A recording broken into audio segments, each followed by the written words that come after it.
여러분, 예수님의 피 흘림 결코 우화가 아니에요. 천지를 지은 창조주 하나님, 삼위일체 하나님이 우리 피조물인 우리 인생들을 위하여 행하신 놀라운 일입니다. 말로 설명할 수 없는 것. 우리의 죽은 영혼을 살리는 예수의 피, 여러분 잘 기억하시기 바랍니다. 그래서 이제 우리가 이 예수의 피를 생각할 때마다 찬송을 해야 됩니다. 찬송. 많은 사람들이 이 예수의 피의 복음을 들으면서 예수의 피를 도구로 사용하려고 해요. 도구로. 예수의 피를 무슨 활용의 도구로 생각합니다. 그래서 예수의 피를 자기들이 뿌리고 예수의 피를 자기들이 막 묻히는 그런 도구로 생각해요. 예수의 피를 활용할 도구로. 그러나 여러분, 예수의 피를 우리 인생들이 그렇게 여기저기 사용하는 도구가 아닙니다. 예수의 피는. 예수의 피는 찬송해야 할 은혜입니다. 경외해야 할 은혜의 내용이지 우리가 함부로 다루는 것이 아니에요. 예수의 피를 뿌리는 거는요, 대제사장만 할 수 있는 것입니다. 대제사장. 그래서 대제사장이 피를 하나님의 보좌 앞에 뿌리고, 그리고 또 그 피를 죄인들에게 뿌림으로 하나님으로부터 죄 용서를 받고 죄인들에게는 깨끗함을 선포하는 그 피 뿌림은, 그리고 피를 묻히는 것은 대제사장만 할 수 있어요. 이 말은 뭐냐면 예수님만이 피를 뿌리고 예수님만이 피를 묻힐 수 있으시다라는 거예요. 예수님이 자신의 피를 우리에게 뿌리셨고 하나님께 죄사함의 피를 보여주실 것입니다. 우리는 예수님이 흘린 이 피를 믿고 의지하며 찬송하며 그 은혜를 경외하며 살아가는 거예요. 그것이 피의 은혜입니다. 여러분, 우리는 이 피를, 이 숭고함을 갖고 날마다 생각해야 됩니다.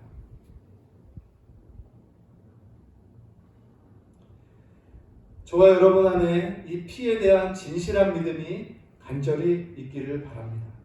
선찬식을 우리가 많이 오랫동안 못했는데, 우리가 성찬할 때마다 예수의 피를 상징하는 포도주를 마시고 떡을 먹죠. 성경은 모일 때마다 성찬을 행하라고 말씀하셔요. 왜 그럴까요? 모일 때마다, 매 주일마다 하라는 거죠. 왜 그럴까요? 예수의 피를 항상 기억하는 거예요. 나의 죄사함의 단서는 예수의 피밖에 없기 때문에 그 피를 날마다 생각하는 거예요. 그래서 예수님께서 말씀하셨죠. 나의 살을 먹고 내 피를 마시는 자만이 참된 생명을 얻느니라. 그래서 내 살은 참된 음식이요, 내 피는 참된 음료라. 이렇게 말씀해요. 계속 피를 붙잡으라는 겁니다. 예수님도 신자들의 이 죄악된 세상의 삶의 곤고함을 아시기 때문에 말씀한 거죠.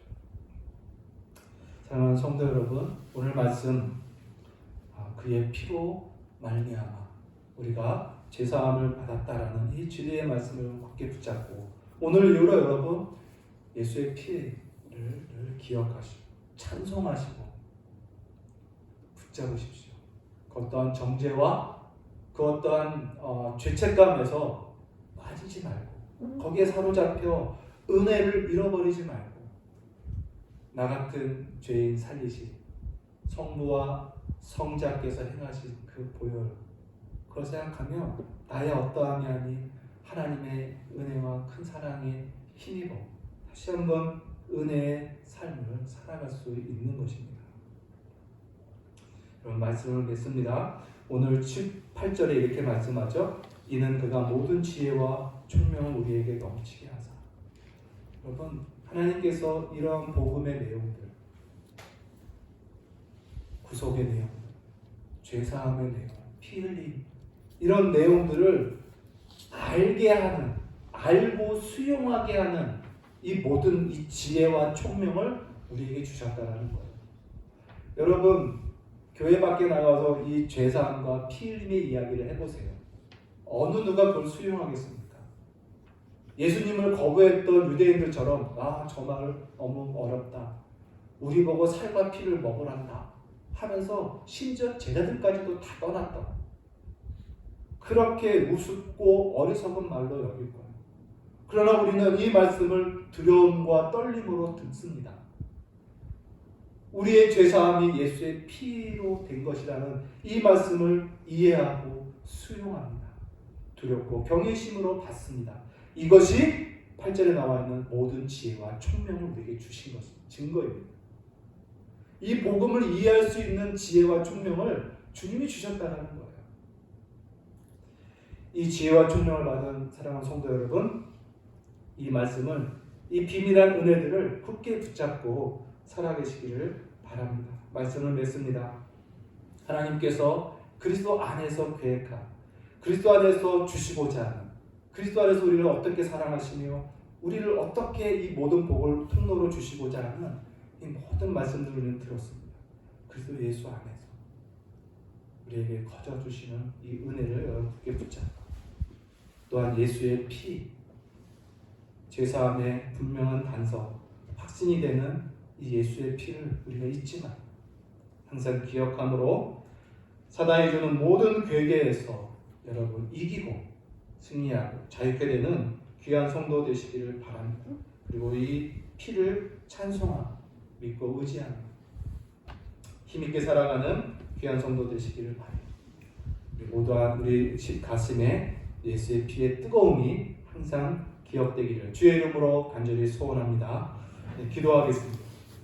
살아계신 하나님 아버지, 은혜와 사랑 감사합니다.